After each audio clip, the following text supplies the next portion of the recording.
Hello, folks. Welcome to the Two Stewards Show. My name's Mark. I'm here with Brent, who's got a freshly poured cup of coffee. Yeah. Would you call this coffee? Just the water went through some, like that pod thing. And yeah. I don't know. Real coffee is probably a bit different.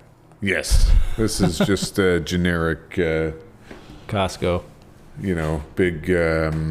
I don't know, big industry coffee or whatever you want to call it. It's not a real coffee if you're a coffee snob. Anyways, we're 5 seconds in. We're already off topic. This is the episode that we celebrate 1 year, Mark. Oh, yeah, that's right. Yeah. It's our... birthday or anniversary? PODIVERSARY. Yeah, PODIVERSARY. All right. And I didn't get you anything. Sorry, Brent. I'll bring some flowers. We're going to get some merch, I think, for all of our listeners. There we go. Yeah. You guys want some merch? Let us know. I want to get some t-shirts, really. Yeah. I think all we can afford is a pen. Oh, okay.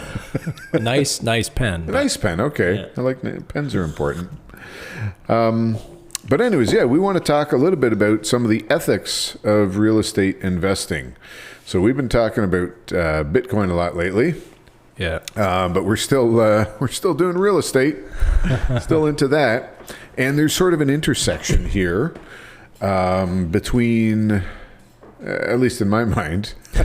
We'll have to explore this intersection a little bit. Between Bitcoin and not necessarily Bitcoin itself. Not intersectionality, right? No, certainly not intersectionality. We're not going down that. You don't got any of that in your head? Down that hole. No, there's not much in my head anyways. Between Bitcoin and real estate? Well, Bitcoin, I don't know, Bitcoin thoughts or Bitcoin... musings? Ethos. Yeah. And real estate. Well, we talked about the Bitcoin culture, right? Yeah, we talked about that. And some of the pitfalls, but there's another side to it too, right? So we've talked about, so a lot of people will, not a lot, but Christian Bitcoiners specifically, we talked to Pastor Coyne, had him on, he wrote the Bible in Bitcoin. And there is a strong view that inflation is theft, which, that's a pretty good argument, I think. And we've talked about that quite a bit. Because when the money supply is inflated, like the money that you hold is now worth less. So you've worked, you've earned money in exchange for that work, presumably, and now the value of your work is being debased, being devalued because the whole supply of money has increased, therefore reducing your share of that pie. So your question is, as Christians, are we allowed to participate in a system that is based on inflation? That's it. So one is inflation is theft. Another corollary to that, we'll get into it, is taxation is slavery. Yeah. And then a third thing is mortgages. Man, I got to write these down. Are a form. These are good ones. Yeah. Feel free to use them as your own, Brent. Debt is slavery, or? Debt is slavery, and that having a mortgage is participating in this corrupt system. And that you shouldn't do it. Mortgages are evil. Yeah, and that's not a new argument, but it's a new way to look at it. Because, like Dave Ramsey, for example, right, says pay off your mortgage. Yeah, and I think you can make that argument for your personal home. That's not necessarily a bad one, like pay that off, sure. But we're talking about real estate investing, about stewarding your wealth. Yeah, welcome to the Two Stewards Show, where inflation is theft, taxation is slavery, and mortgages are evil. We wouldn't have much to talk about, would we? Yeah. No, but are they? Okay, that's your cue. We'll lay out some of these arguments because... I don't know. I think it's worth talking about. You lay out the arguments. I'll sip coffee and sit and listen to you. You sip your coffee. Okay. So number one, and taxation is theft. And this isn't specifically related to real estate. Yeah. But it is related to the bigger picture, what we're talking about, participating in a corrupt system. So, taxation is theft. So we can go back to when Israel wanted a king. Right? Sorry, I'm just thinking participating in a corrupt system. Are we... We're paying taxes. We're participating. We're enabling the government. Yeah, we're going along. Yeah, okay. But we're not creating a corrupt system or contributing. Would you say contributing to or participating? Yeah, we're contributing to, Right? If you're paying taxes to the government, well, the government does all sorts of bad things and funds all kinds of things we don't like with those taxes. So the argument is that we shouldn't do that, or there is an argument out there that we shouldn't pay taxes. Well, so yeah, there's an argument that you shouldn't participate in a corrupt system. Yeah. And where's your camera? There it is. And that, you know, this is a corrupt system, and that real estate's part of that. But also that taxation is, you know, either, oh, there goes my pen. Taxation is either theft or slavery. So the idea, thanks, Brent. He just picked my pen up for me. Nice fella. The idea goes back to when Israel was asking for a king, right? So we always want to go back to the Bible for when we're, you know, if we have a biblical worldview, that's our standard. Not like, let's make arguments from what we're doing or what we think, but go back to the Bible. Yeah. And not everything is spelled out in the Bible, but it's at least your starting point. So, you know, Samuel was a prophet. The people were demanding a king. Like all the other nations, he said, that's a bad idea. God said, hey, it's a really bad idea because he's going to be your master. You're going to be slaves to this king, right? And one of the ways that will happen is he's going to demand part of your harvest, right? God wanted part, and especially in the Old Testament, you had the tithe, and that involved, you know, maybe up to 35% of what you what you grew, what you earned, I guess.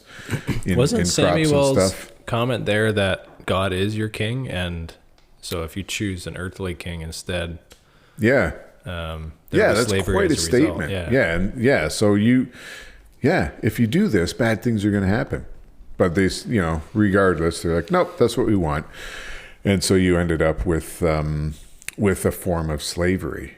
And then when you look at the story of David and Goliath, the king promised whoever can basically kill Goliath, get rid of this problem for me, will have my daughter's hand in marriage, and he will be free. And it's like, what do you mean free? They're Israelites, so weren't they all free? Yeah. But the idea is, no, he'll be free from taxation. If you're a member of the royal family, you don't pay taxes. And so the idea, you know, if you will be free, if this guy's free, well, that means everybody else is not free. That means they're slaves through taxation. And I think that's a decent argument, I think. Yeah. So, you know, the question is, which we won't answer right now, is, well, then should you participate in that system? And what would you be your answer? Well, so my short answer is no, but we gotta flesh that out a little bit, right? So that's the Old Testament example. Yeah. New Testament, we also read a lot about taxation and, tax collectors being evil, right? And I don't think that was necessarily because of what they were doing, is how they were doing it. Yeah. Because they would have a tax to collect, but then they would collect extra money from people, right? They would extort them or do whatever because they had the power to do this. So they could say, like, you know, the tax is 30%. Yeah, the government has a monopoly on violence, right? Like they can deploy violence without consequences that the average citizen might have, right? The average citizen, you know, shows up with a gun, at least in Canada. They're going to jail. Yeah. But yeah, the law enforcement officers can wield force, right? And enforce the law. And so the tax collectors had that part of that monopoly on violence, and they used it to enrich themselves. And, you know, the government didn't really care as long as they got their taxes. And they understood that this was the system. So if you were a tax collector... So that almost is two different things, right? Because on one hand, we're saying, well, taxation itself is slavery, like in the Old Testament there where you're talking about the king exacting taxes from people, and then God warned them, you know, hey, if you do that, if you choose this king, he's going to tax you, right? And that's like, you'll be slaves to him. But on the other hand, like in the New Testament, you're talking about, well, taxation was the norm, but the people who collected the taxes were using unjust ways of getting the tax. So the sin there would kind of be the people who are supposed to go out and collect taxes are extorting it, or you know, using their power to enrich themselves. Well, and there's also other... Yeah, does that so mean that was like part taxes of the problem. Themselves are evil, or... Well, so what did Jesus speak out against? Did he speak out against taxes? No, I don't think so. You know, prove me wrong if you're listening. But he spoke out against the unjust practices of these tax collectors. Yeah. And, you know, said, like, you got to stop doing that. right? And we have an example of a tax collector who said, like Zacchaeus, like, I will give back everything. He didn't say I'm going to give back everything, but anything that, if I've wronged someone, I'll pay them back more than I did, right? If I took too much, if I extorted them, I'll pay that back. So we don't have an injunction, as far as I can tell, of Jesus saying, don't pay taxes. Yeah. Right? He paid the temple tax, right? Yeah. And so that's another, what was the temple tax, right? That was sort of the Israelites being allowed to have taxation as well, other than the strict Roman stuff, but towards rebuilding the temple, I think. But he paid that. Jesus didn't come to overthrow civil and social institutions, right? He came to overthrow the institutions in our hearts. Yeah, it was heart focused, right? When he said, "Do not, or render unto Caesar what is Caesar's, but render unto God what is God's." And and I think so that's an important verse, right? We talked about that with Pastor Coyne. Yeah. People always forget the second part of that verse, render unto God's what is God's, but that should be our focus here, right? We're cognizant of earthly realities, but our focus is on our heart and how we serve God, not necessarily on making this world a better place. And I guess kind of want to make it a better place too. No, we can, but is that our focus? The first focus of our lives, we confess, is to glorify God. Yeah, if you have an eternal perspective, then the things on this earth become less significant. I want to say they're insignificant. Secondary. But they're secondary, right? Yeah. So our relationship with God is primary, and that is enduring and everlasting, right? Yeah. And our relationships here on earth are important because God said, right? Love God, but love your neighbor also, right? So the kind of the two commandments of the law. But love God first. Yeah. And so there's a danger of being Gnostic or dualistic in this, to say then we should just have the spiritual realm where we focus and do everything and then right. Just do whatever we can in. Well, because it doesn't matter, right? And people have gone down this road in history as well. That's not right either, and that's not what we're saying. That's a tough one with stewardship, right? Because as what we're talking about on this podcast is two stewards. What we're trying to do is use what we've been given by God on this earth, in this life, for his glory, and to optimize it or maximize it, or use it to its full potential, right? To bring God more glory, to be a bigger blessing to other people, to help, to serve in his kingdom, right? And to do that, we want to put our resources to work. And how do you do that? I think you mentioned the parable of the what was it? The stewards. Yeah. Hey, that's a good one. I've never heard that word before on this podcast. But what were they actually doing when they were deploying all this money that their master gave them, right? Yeah. That's kind of a puzzling question. Yeah, we don't know exactly, but they were putting it to work within the context of their system too, right? Yes. So that's kind of what we're trying to pursue as well. And we're kind of dealing with the ethics of it, but we're trying to find out how can we best use what we've been given in God's service, right? And constantly having that question in your head when you look at this stuff is the kind of the perspective. Anyways, that's what I take. Yeah. So there's a couple related questions that I've determined, right? Not that are universal, but just in my head. Very tangential, or no. But so is taxation theft? Yeah. Yeah. Okay. Fine. Should we not be subject to it then if it's theft? That's number one. Is debt slavery?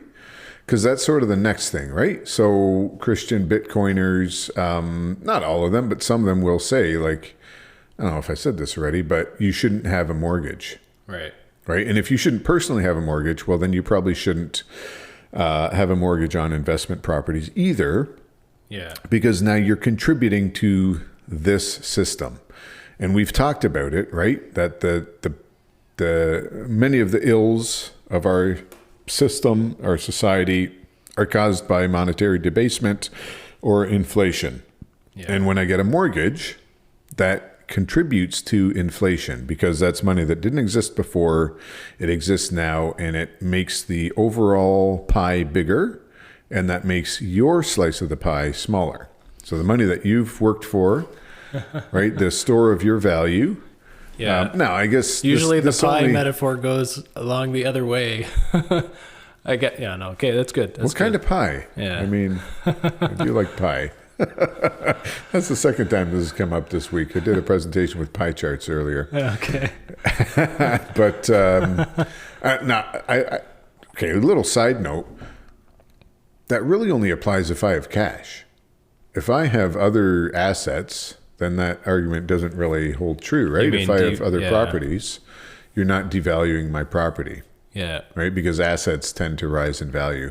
But it certainly does. You are devaluing the purchasing power of your time, right? So, yeah, that's right. Because everybody goes out to work and earns money. That's true. And so then, even like, you don't get earnings, paid in percentages of assets or houses or companies, right? It's like, well, hey, yeah, today, honey, look what I brought home. You know, some shares in whatever company. So, Shingles great. from Yeah, like, where's Brent's the food? Yeah. Bring home the bacon. I mean, I would be paid in bacon. Yeah. I would accept that.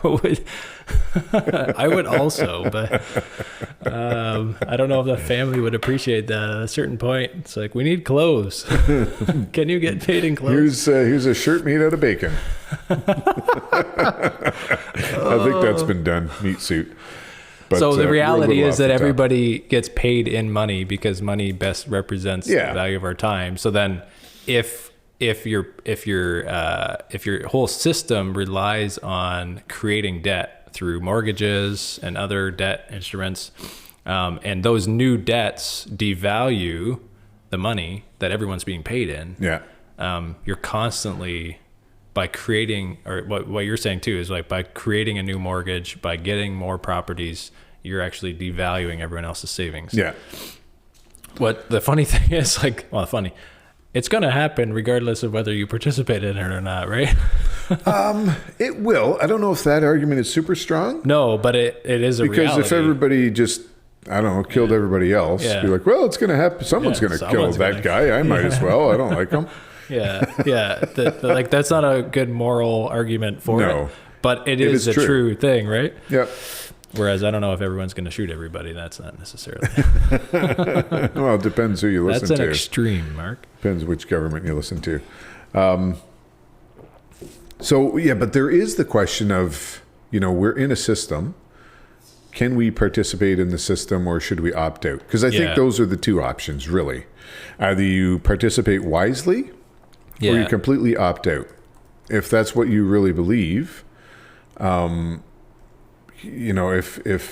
debt is unacceptable, then you shouldn't have a mortgage. You shouldn't have any debt. If taxation is slavery, you shouldn't pay taxes. Yeah. And those two are kind of related. Maybe not 100%, but I think they are. What would be your perspective on this then? I want to, have we fleshed out those arguments enough? I think. Okay, I don't understand them, so I know. Well, no. So taxation is theft. I think we've made that argument. You keep slipping between slavery. Taxation is theft and slavery, but so taxation is theft. Okay. Yeah. Well, it's either theft or it's slavery, or both. Yeah. Okay. Right, depending on your. What was your other comment there? Debt. Debt is debt. Slavery is debt wrong, and that's related to real estate investing because you can't do it in this system without debt. Yeah. And in our system that's backwards, debt is actually a positive, right? Not like credit card debt, car payment debt, but because even if you had enough cash lying around to just buy a house, you wouldn't. Yeah, you wouldn't do it. It wouldn't be smart to do that either, right? You would buy 3 houses. Using leverage. Yeah, because that's the system we have. People will say that the Bible speaks poorly of debt. Which is funny because when we say that if you had enough cash to buy $1 million house, you wouldn't do it because it's not smart. And yet, how many people out there try to pay off their mortgage and have zero debt? Well, and that's considered smart. Like we're saying that's interesting for your personal home. I think there's a different argument, right? There's peace of mind and But if we're saying it's not smart to put all your money on a house and pay it in cash, and yet we're trying to pay off our house and have no mortgage, Like those are basically the same things, right? Well, I'm not saying that either you should or you shouldn't have a Yeah. mortgage on your personal home, but I would argue if you're investing, you're not going to just pay cash for a home. No. So leave that Okay. side of it out. So the reason I'm talking about a couple different things like debt and taxation is they're both slavery, like theft, yes, but slavery, and we shouldn't be slaves is the argument. We should only be slaves to Christ, not to anything else. Yeah. And the Bible tells us you can't have two masters. You'll serve one and hate the other, or hate one and serve the other, or love the other, right? And mammon is one of those. So then what's mammon, right? We associate that with earthly riches, earthly monetary systems, and ways of thinking. So then debt is that slavery. The Bible talks about debt sometimes as being a yoke. But I think that's largely in the context of predatory lending practices, specifically against the poor, not against growing a business or investing, right? The Bible doesn't ever say issue, you should right? Not. It's a heart issue. It is. It's a hard issue or a heart issue? Heart. Oh, okay. Both. Yeah. It's a heart issue. It is. But I think, like even in the Old Testament, there's an acknowledgement that business was conducted via lending partially, right? And that lending practices should not be usurious, right? Excessively lending excessive interest. Like and this is why, Jews won't charge interest to other Jews, but they will to Gentiles, because you shouldn't enslave your, I guess you can't enslave your brother, but you can enslave someone else. The enemy. Does that mean our government is our enemy right now? Or I mean, it feels like that a lot of the time. But the prohibition on excessive interest on lending, and especially preying on people, which we see, right? Yeah. You get someone in a situation where they'll never get out. They need a loan. They need do it. not have the ability to pay it. Here's some money. Or you a create loan. a scenario where, like, if you just gave them a loan and they could pay it back without interest, fine. Yeah. But let's put it at 20% interest. That's the IMF, right? Going around on a big scale. Absolutely. Yeah. I 100% believe that. Well, this is what this is. Okay, let's talk about you started it, Brent. Sorry. So International Monetary Fund, which is funded by wealthy nations, especially the United States, and is generally denominated in US dollars, will lend money to countries, but with a very specific set of requirements. Yeah. And those change according to the whims, right? Like we'll lend money to, was it Angola, I think? But you can't do coal-powered, like for energy generation. Yeah. It all has to be solar or wind. Right. You can't use coal, you can't do this, you can't do that. And, maybe we should talk about energy in a separate episode. Yeah. But it's just a ridiculous policy, right? I mean, climate change and notwithstanding, and your arguments on that, like the road to wealth is for people and for nations is through improved access to energy. Yeah. The number one, like nothing else, You're right, is, we're on a tangent, folks. Well, we're on a road trip. Get your bus pass. talk about predatory lending practices. The IMF is a great example, right? Because they're on a big scale. Yes. They're basically taking printed dollars and they're giving them to countries who are not able to pay them back, who desperately need the money to build infrastructure and to build their economy. And then they're rolling those loans over every time, giving them new loans and just further indebting them, right? And that's what the Bible condemns. Yeah, but yes. Sorry, my point with the whole energy thing is they're doing it in ways that really handcuff these nations. They're not saying, "Hey, become energy independent." No, they want handcuffs means slaves. Exactly. No, but it's just an example of how they will. There are strings attached, and the strings are not beneficial. No. They're meant to incentivize certain. Yeah. We're going to do an episode They're not on this. freeing these nations at all. They're capturing them. And so you could argue that it's an empire building.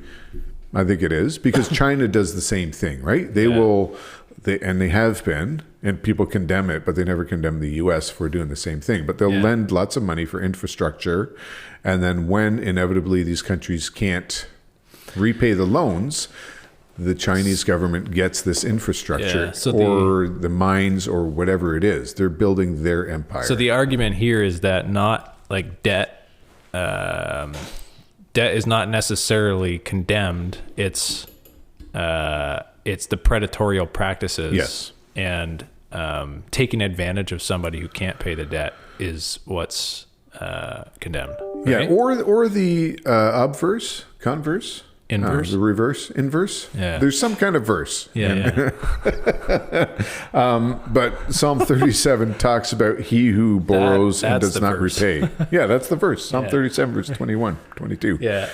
Talking about someone who borrows with the intention of not repaying. Yeah. So that's on the other side. That is also condemned. Oh, we can talk about But we those don't- people who just got busted. Oh, yeah, that's right.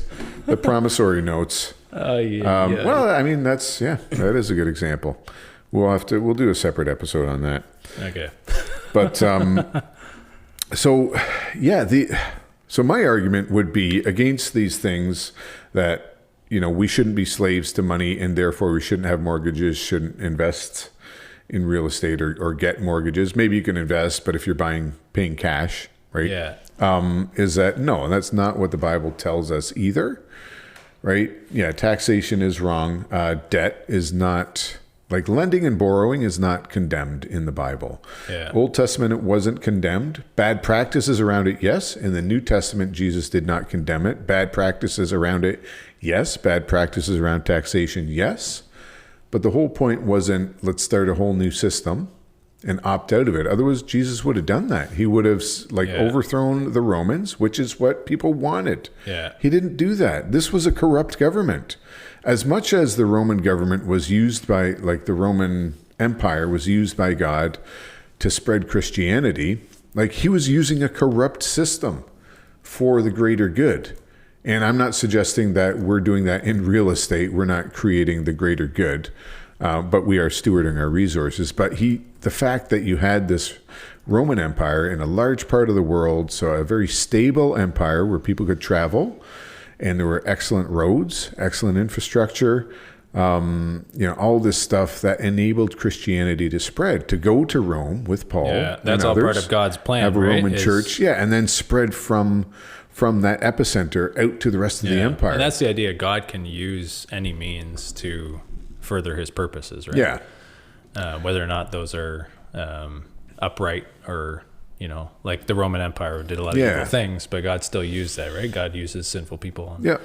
And so I wouldn't advocate for using openly sinful practices to further the kingdom. Yeah, deceit. But I think the idea is you kind of work in the system where you are. We never really see in the Bible a call to overthrow fight against injustice, but not unjust systems. Yeah. The other thing I'm thinking is it's not necessarily so much about the system and whatever, but we work in the system where we are, but it's more what you do with the benefits of it, right? Yeah. And I'm thinking about Ananias and Sapphira, right? They were in the Bible. They're in the early church, and everybody was really excited. They're selling their possessions, they're giving, right? Yeah. And that's the Christian attitude, right? In our hearts, we should be generous. We should be willing to share. We should be helping others. But they had this deceit in their heart, and they sold property as well. Yeah. But then they kept some of the money back. Yeah. And they gave some of it, right? So it's great. They gave some money, but they lied to say, hey, we gave all of it. Yeah. But it's that purpose in their heart, right? And the fact that, they're doing it out of pride. They want to look better in the eyes of the church right? And they're lying to the Holy Spirit there. And so simple, or kind of a comparison to today too, right? Like we might get a mortgage on an investment property, you might do a deal, and we'll use the system to our advantage. But are we trying to benefit, or are we trying to be able to be a benefit to others, right? And where is our heart at? It's a good call to examine, right? As investors, especially, we're trying to get more out of the system for ourselves. To what end, right? Yeah. To help other people, or is it to feed our own pleasures and our own sinful desires, right? Yeah, and that's what Jesus came to do, is to change our hearts, Yeah. not to change our social or governmental institutions. Yeah. Not to say we can't work with them or work against them or whatever. But again, I think there's two options, right? If you believe that these arguments completely, that taxation and debt and these things are wrong and we can't participate, then you need to leave society. Yeah. And you know what? There's Good luck. Well, some people. Did you hear him? You just said you need to leave. Okay, I mean, yeah, that's how I feel. And some people have done that. Yeah. Not society, but they've left. Like there's Hermits. Bitcoin community. Yeah. Well, Yeah, okay, yeah, there's even now, hermits. yeah. Yeah, the ascetics for sure. They're hermits of But old. modern day people have left this system and they have moved to another country and live exclusively in a Bitcoin ecosystem. And like, you know what? If you really believe that, then good for you, right? I think there's the argument about food being sacrificed to idols, right? Can you eat it or can you not? There is not a condemnation of that practice, but the whole point of that episode of that argument is, what is in your heart? If you truly believe that you can't eat this food, then you shouldn't, because that's wrong for you. Yeah. And I'm not suggesting that, again, it's just subjective. Whatever you feel is what's right. Yeah. But the whole point is, It's the truth of your the heart. gospel. Yeah. The truth of the That's gospel has to Galatians, inform man. your That's heart. Galatians. Too. Escalations? Galatians. Oh, the I book thought in the you Bible. said escalations. Yeah. Well, because when Paul, My favorite book of Paul the Bible. and Peter, right? Escalations 1. Oh, now It's just about arguments that keep getting worse. Well, because Peter was, he had the vision from God. That basically, the sheet comes down with all these animals, and he's like, okay, well, I can't eat these; they're unclean. And God says, no, what I make clean, is clean. So now Peter's called to go preach to the Gentiles, and he can eat unclean foods, which was kind of taboo for the Jews, right? Yeah. So he believes that now, and he's like going out and God has told him. Yeah. It wasn't just like he came to this, God, like, boom. But then he also believed it, right? And he started proclaiming that and ministering to the Gentiles. And then, but then when Paul comes in Galatians, he says, like, he saw him eat, like he was eating with Gentiles, but then he refrained from it because there's pressure, right? From a social, like the cultural, at the time, right? Yep. Like it was kind of taboo in that community, right? So even though he believed that it was a good thing to embrace the Gentiles, he was still refraining from doing that, right? Mm-hmm. And then Paul comes in and he opposed him to his face, right? And it's like, you actually aren't living, you're a hypocrite, right? You're not living according to what you actually believe. And that's a good reminder for us too, right? Yeah. Yeah, it is about the heart. Absolutely. Not about your feelings, but your heart. Yeah. And what you believe. So yeah, I mean, my argument would be that we're in a corrupt system and we don't have to, I don't know, you have to use discretion. And I think we can participate. We can get mortgages. We can invest. We can use this system to our benefit, but also to the benefit of others, to the benefit of God's kingdom. We had a conversation earlier about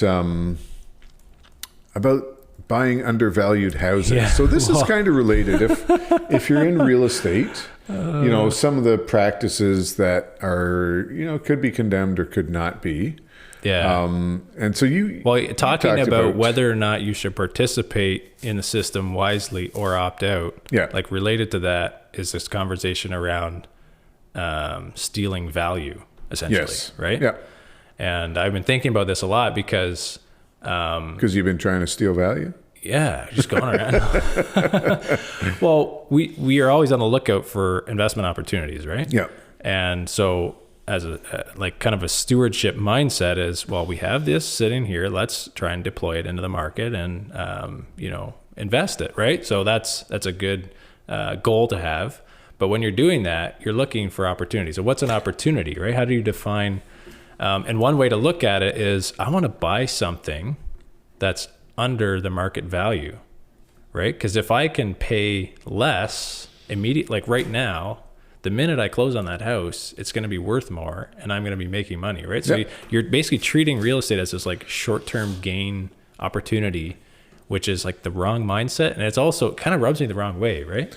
Well, I mean, if you can get a house for a deal, why wouldn't you? Yeah.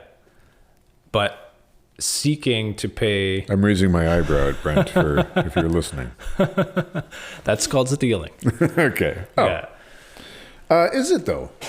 This is the thing. It's a bit like this has been in my head lately, just trying to think about this, right? If you, it's one thing if the seller is on board, right? And they're willing to sell it to you for a certain price. Like that's essentially the market value of the house. What I'm talking about is like trying to buy below and convincing the seller that, hey, you know what? Like this is not actually worth what it is, but you know in your heart that it is, and you're trying to basically rip them off, right? And maybe it's not something that you go around doing, but it's just this attitude in your mind, like, hey, I'm gonna go and try to take, like you're trying to take advantage of somebody, right? And I think that that's a bad approach as stewards of our wealth.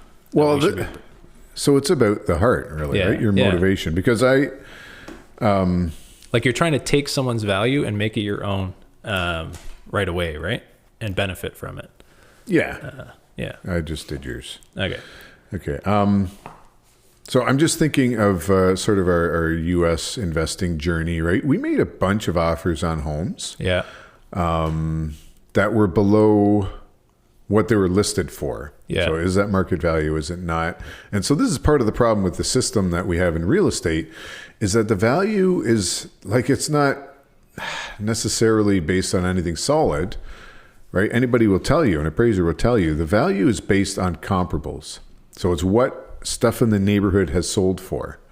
So at the height of COVID, that meant like, what did that really mean that home was worth $1.2 million?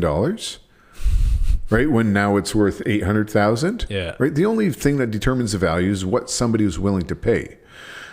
So that's just, it's a weird way of doing it. So as an investor, you're doing hopefully, if you're not doing this, go call Brent.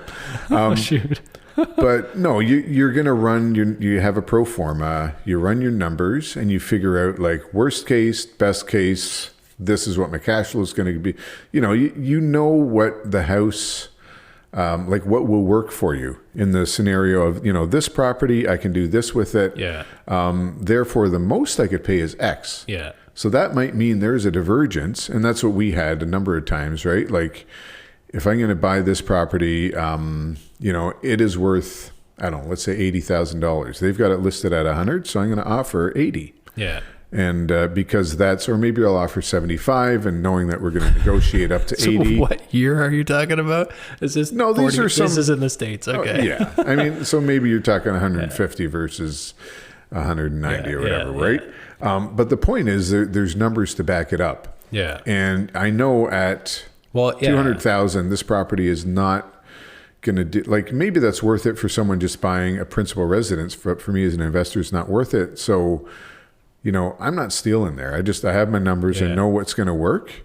Yeah. And that's a valid approach. And I could agree with that, right? You run your numbers, you figure out, okay, is this worth it to me? I'm going to offer this price because that's what your property is worth to me. Yeah. Okay. But having this mindset that I'm going to go around and try and somehow get the seller to sell it to me for less, just to take advantage of them, right? Yeah. Where you know that it actually is worth more. It rubs me the wrong way. Because Absolutely. what I look at instead is, okay, well, what if we can find properties that are undervalued, right?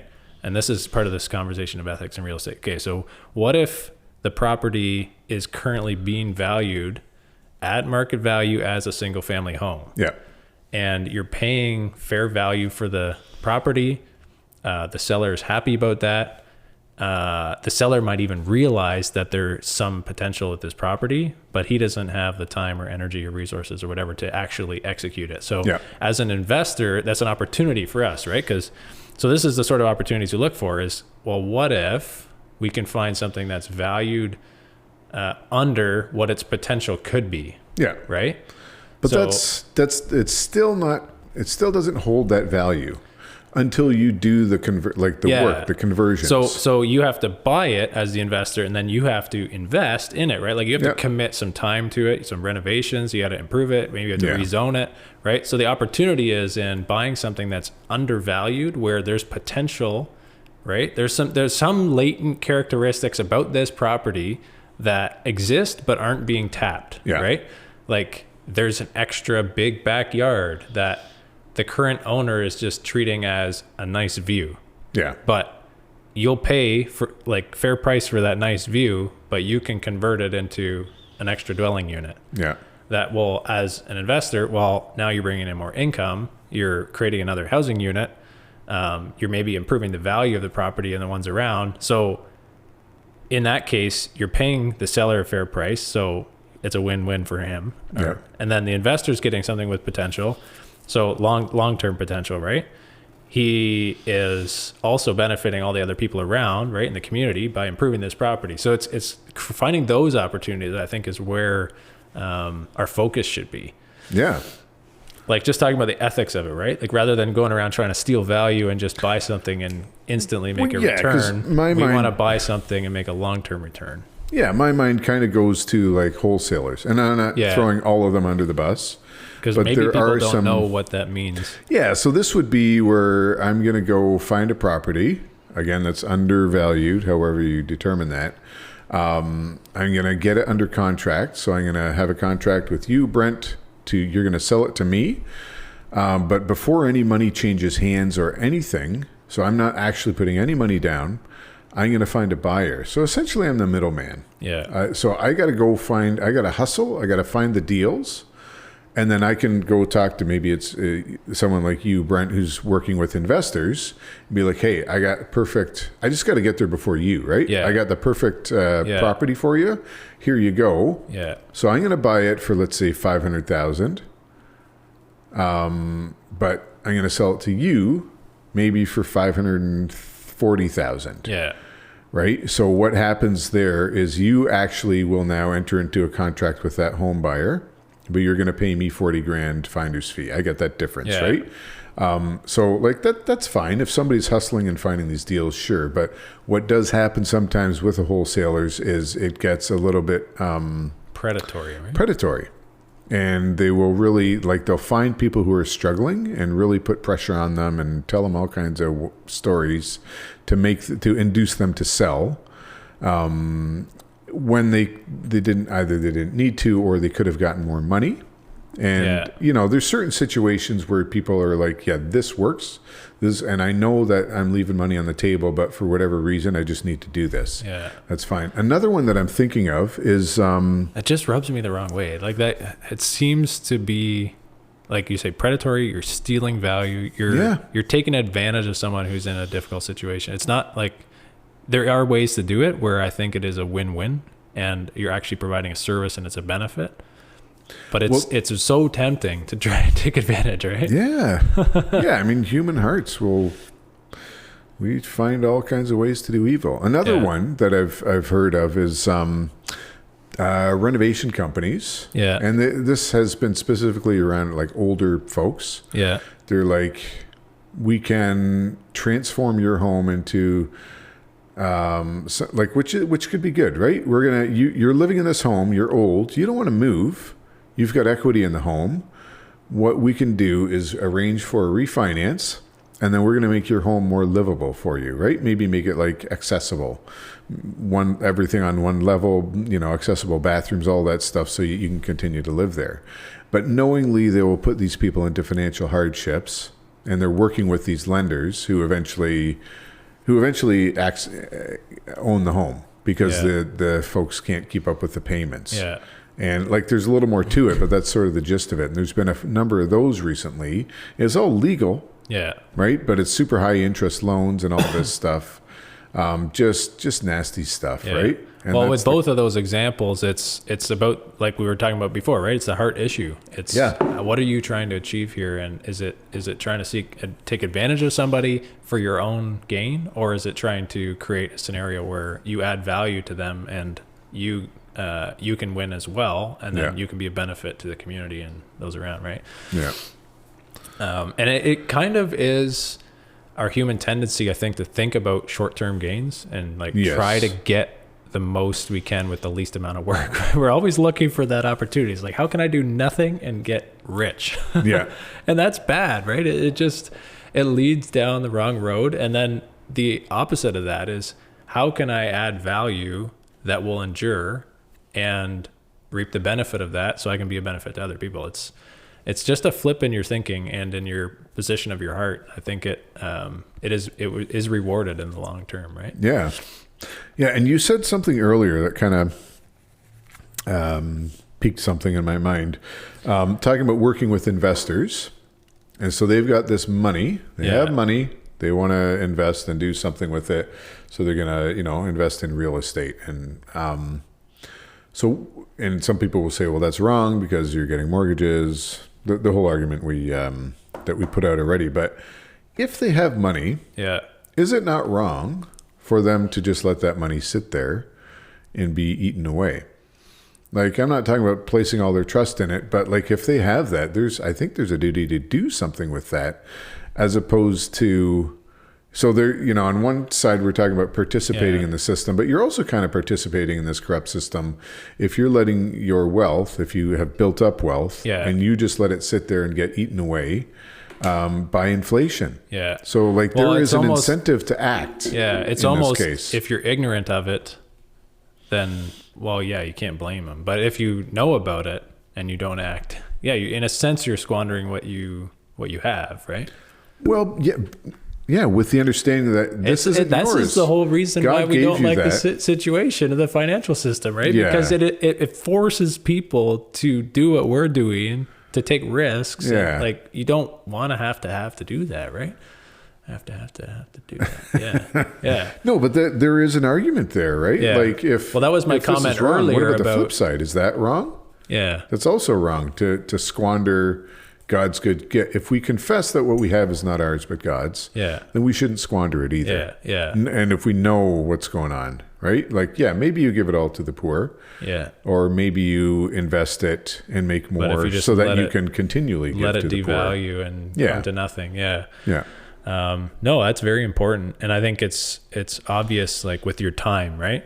A time maybe is a bit of a easier one to understand because, if you just sit around all day, God has given you time. He's given you talents, right? If you just sit around, you're squandering it, right? You could just say, well, like, hey, whatever. I just, do I have to work? Well, like, the Bible commands us, right? So if you kind of apply the same principle to your money, well, I just have this money. Like, well, examine what is the money that you're holding. Is it actually growing in value or losing? Like, okay, would it be prudent to put it to work? Well, what if you what if you just take your time and like make podcasts? Yeah, bunch of windbags. Well, that was my comment earlier about how you were talking about whether or not you pay down your house, right? Like, we wouldn't buy a house for cash because that's kind of foolish, but because you would want to use debt to get leverage to benefit, right? And that seems an investment property, a stewardly thing to do. But the idea of like paying off your house, and this is like a target for everybody, right? You want to pay off your house. That's a trickier one, right? Because to my mind, going back to this thing we were just chatting about, how are you squandering? Well, if you have all of this equity sitting there, and you know that it's getting devalued, or there's a bigger potential that could come of it, right? I don't know. Yeah, I don't know. I'm just looking at primary residence. Yeah. I can see I've said it, I can see the argument for paying it off. So, number one, it's not going to be, if it's real estate, and it's not a total dump, and presumably if you're living there, you're fixing it up, right? You're making it nicer if it's not nice. No. When I have kids in the house, it's just getting destroyed. This is true. You got to build it so they can't destroy it, okay? You need like the abuse-resistant drywall, hospital-grade stuff. Yeah. Just make it out of cinder blocks. You want to throw your trucks I was saying at the to wall? someone the other day, we should just buy jails. Like, everybody's going to live in these little jail cells. Eventually, you can't damage them. Hey, there you go. No, they'll rust. Who wants to invest in jails? But your primary residence, I can see. So number one, it's probably not going to devalue. That's my point. Yeah. Right? It's not devaluing. should it be, a lot of people will use it for like, this is my retirement thing. Probably not the best plan, but that's a thing. So that's some equity that's available to you later on, which is constantly growing. Yeah. You're not actively using it to grow your wealth, but whatever. But there's also peace of mind, right? So there's something to be said for being content. Yeah. It's just interesting that a lot of investors, well, pretty much all investors now, are starting by pulling capital out of another house, right? Yeah, often their primary residence. Yeah. No, I agree with that. But like, at some point, a lot of investors will also be like, you know what? I'm just going to pay off. I'm going to pay off my primary residence. The other ones, not so much. But it's just, I think you can. I don't know. If your mortgage was paid off, if mine was paid off, maybe I'd sleep a little bit better at night. Just being like, I don't have to worry about it. That's fine. And like, So I think there's something to be said for it. Yeah. There's certainly uses for that equity. But, well, and that is the other thing too, right? Like you can't take it with you. So at the end of the day, you're going to have your mortgage paid off, but you're going to eventually not own that house anymore, right? Yeah. And you're going to have to either sell it or divest or something. So it's almost, it's interesting to think about, well, if we're being stewardly with it, what are ways that we can use it better now, right? And that always turns around in my mind, right? Because peace of mind is great. I think for a lot of people, they like to sleep at night, but at the same time, you're not going to take this with you. So what can you do with it in the meantime? And how can you serve better with what you've been given? I don't know. It's not necessarily for everyone, but it's something to think about, right? Yeah. And I mean, maybe that means, I know people that have increased their mortgage or remortgage just to finance like building a church or some other cause. So there's different opportunities for sure. Yeah. For that. Okay, so you got to get out of here, don't you? Yeah, I gotta go. I think we've discussed the ethics of real estate, some of them, anyways. So hopefully, some food for thought for our listeners. And if you disagree, email us back, and we'll argue against you. All right. This has been the Two Stewards Show, where inflation is theft, taxation is theft, debt is slavery, and mortgages are evil. Okay. Is that our new slogan? We'll refine that. Okay. So, thanks for listening, folks. And until next time, steward your wealth wisely. Thanks for listening to this episode of the Two Stewards Show. If you like my voice better, click subscribe. And if you like my voice better, click share. If you like both, give us a 5-star rating. To interact with the show, feel free to reach out at hello@twostewards.ca. We'll see you in the next episode. In the meantime, steward your wealth wisely.